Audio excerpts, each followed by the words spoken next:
Basta talaga native, amoy probinsya ang sabaw. At ang lakas makabring back memories dahil number one na pang ulam kapag may bisita o kaya naman may sakit.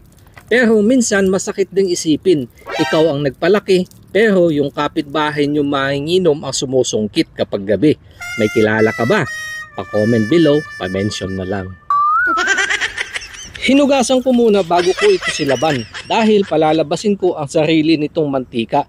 Dahil pagkatapos niyan, gagayatin ko na ng diretsyo, hindi ko na uhugasan. Sa gantong paraan, mas ma-preserve ko yung lasa, may smoky flavor kung tawagin.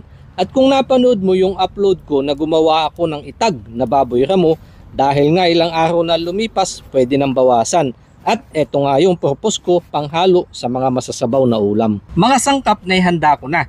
Saka ko lang po gigisahin itong sibuyas, bawang at luya para naman sa aroma. Kasama ng kalahating chicken cubes at paminta. At saka patis na pangsangkutsa hanggang sa matuyuan ng katas, papuputukin ko muna. At pagkatapos nitong matuyuan, saka ko lang inilipat sa kasirola para mas makapagdagdag ako ng sabaw kasama ng tanglad.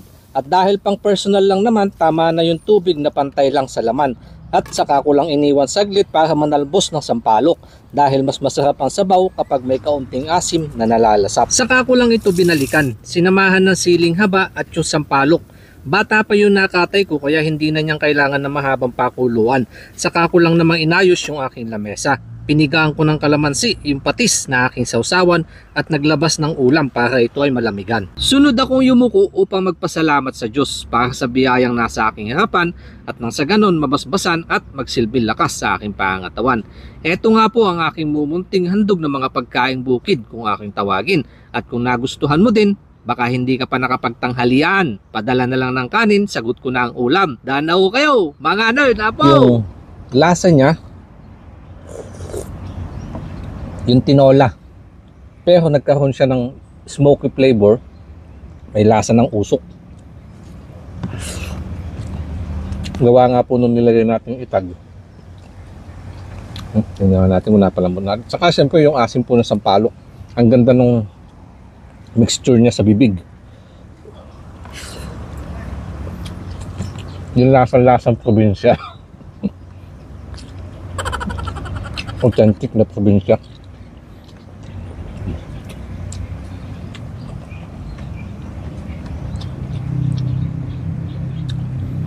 Pag napalambot po siya, tinan nyo.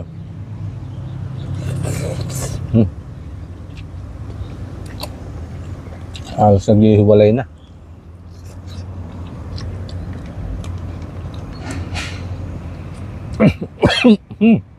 May nakalala.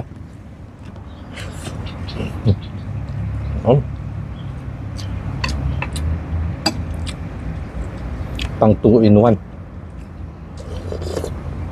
Pang ulam, saka pang pulutan, pero sa ngayon papakabusog ko muna ako.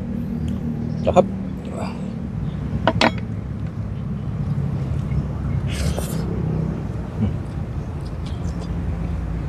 At saka din ho yung baboy damo na nilagay natin yung itag, lumambot din. Tingnan nyo, pupunit din. Saka yung balat nya may konting ligat.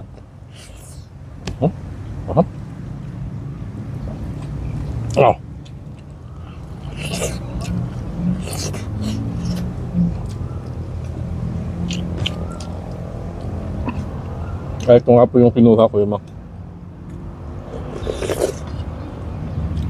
pating mabuto at yung mga malaman naman, papatayin ko kay misis.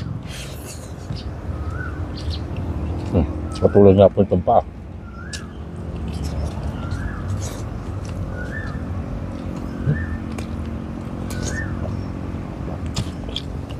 Wala nang lansa. Yung usok na lang yung ibabaw at saka yung tanglad. Ang bango.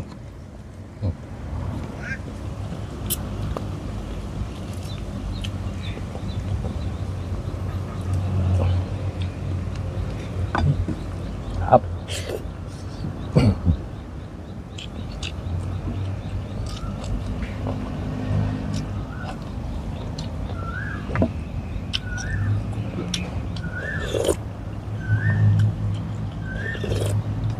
Ah. Oh, puwet.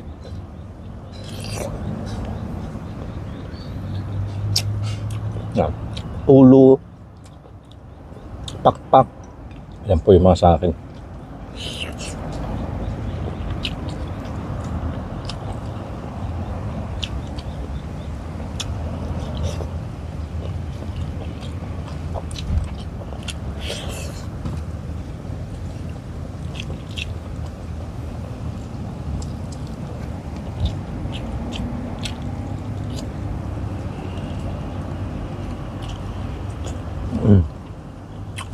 Labas na naman ng pawis.